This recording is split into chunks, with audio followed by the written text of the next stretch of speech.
sobre qual deles parecia ser o maior.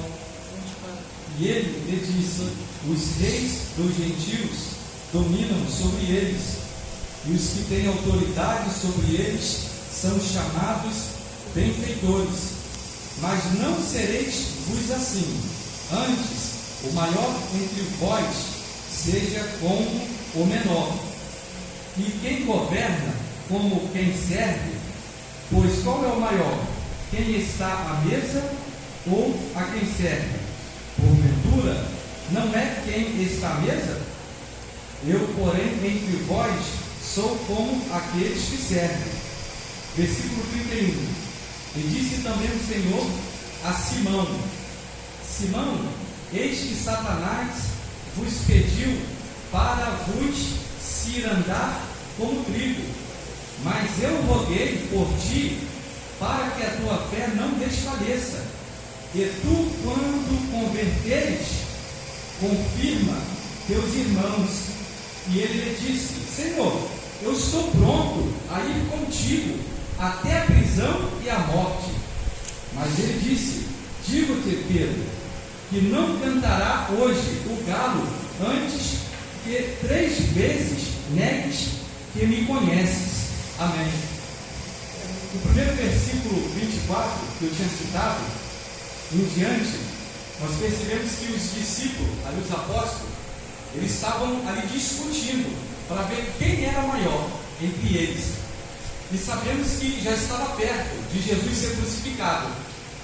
E aí eles estavam discutindo quem seria o maior deles. E Jesus deu um grande exemplo, falando dos reis da terra. Que os reis da terra, eles dominavam os gentios. Eles dominavam todas as nações e oprimia.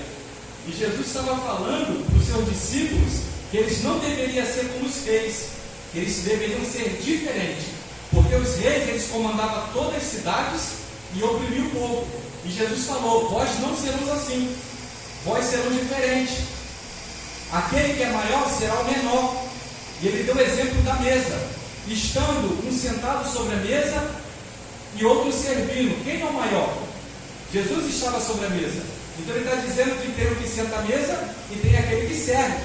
Assim como o rei, ele está sobre a mesa e tem os seus empregados os servindo. Então Jesus, ele vem como filho de Deus, e ele foi o maior exemplo. Ele se diminuiu, se desvaziou e foi o maior exemplo. E ele disse: eu estou servindo, vós também tem que servir. Então todos eles deveriam ser como Jesus, pequeno, humilde e simples. E o verso 31, Jesus, ele falou com Pedro: disse também o Senhor: Simão, eis que Satanás vos pediu para vos cirandar como trigo. Aqui Jesus está falando para Simão, Pedro, que Satanás, ele foi na direção de Deus e rogou a Deus para que ele pudesse cirandar na vida de Pedro e dos seus apóstolos, e cirandar e moer ele como trigo. Assim como Satanás foi em Deus para rogar sobre Jó, para se levantar contra a vida de Jó, aqui Satanás fez a mesma coisa na vida de Pedro. Ele foi em Deus rogar para cirandar na vida do apóstolo Pedro e fazer dele como um trigo, cirandando como trigo, moer ele sobre uma peneira como trigo. E Pedro, no mesmo momento: mas eu roguei por ti, para que tua fé não desfaleça. Mas o próprio Jesus que falou para Pedro que o diabo rogou para fazer ele como trigo na peneira, o próprio Jesus falou: mas eu também roguei para que seu espírito não viesse desfalecer. Então Jesus intercedeu pela vida do apóstolo Pedro. E ao mesmo tempo, ele lhe disse: Senhor, estou pronto. O apóstolo Pedro falou para Jesus e disse: Senhor, estou pronto a ir contigo até a prisão e até a morte. Então Pedro achou que ele estava preparado. Jesus falou que Satanás ia cirandar na vida dele, fazer ele como trigo, mas que ele estava intercedendo. Ao mesmo tempo, quando ele ouviu isso, ele respondeu: Senhor, estou contigo para todas as causas. Se você for preso, estarei contigo.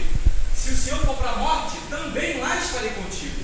E Jesus respondeu, mas ele disse: te digo, Pedro, que não cantará hoje o galo antes 3 vezes que vós me negue. Jesus falou que ele ia negar a Jesus. Ele achou preparado. E muitas das vezes, na nossa vida, nós achamos que nós temos 5 anos de Evangelho, 20 anos de Evangelho, e muitas das vezes achamos que já estamos libertos. Mas aprendemos com Pedro. Pedro estava há 3 anos e pouco andando com Jesus. Mas Pedro, ele tirou a espada da sua bainha e cortou a orelha de Malco. Pedro negou Jesus 3 vezes. E o diabo estava se andando na vida de Pedro, por algum motivo. Então, e se você for ver, Jesus fala para Pedro que ele ainda ia se libertar. Então Pedro estava 3 anos com Jesus, mas ainda não era liberto. Ele ainda ia se libertar. E Jesus falou: quando vos se libertar, você interceda pelos vossos irmãos. Então Pedro não estava liberto. Pedro ainda ia se libertar. Pedro ia passar por muitas provações para depois ser liberto e depois interceder pelos irmãos dele em Cristo Jesus, assim como Cristo intercedeu pela vida dele. E nas nossas vidas, eu tiro essa mensagem para isso, que quando nós achamos que nós somos grandes, nós não somos grandes, devemos ser pequenos como Jesus. E quando nós achamos que já somos libertos, ainda não somos, temos muito ainda para aprender, e muitos ainda para ser aprovados. Pedro foi um grande exemplo, achou que estava liberto, achou que estava preparado até para morrer com Jesus, mas não estava. E se você for antes, você vai ver que Satanás também entrou na vida de Judas. Está logo atrás. Ele entrou na vida de Judas e depois interrogou a Jesus para perseguir e se andar na vida de Pedro. Essa mensagem que eu deixo. Pregue o Evangelho, estude a verdadeira palavra, jejue e ore, porque o diabo ele não brinca. Não tem essa de ter 20 anos que conhece o Evangelho, que não peca, não adianta.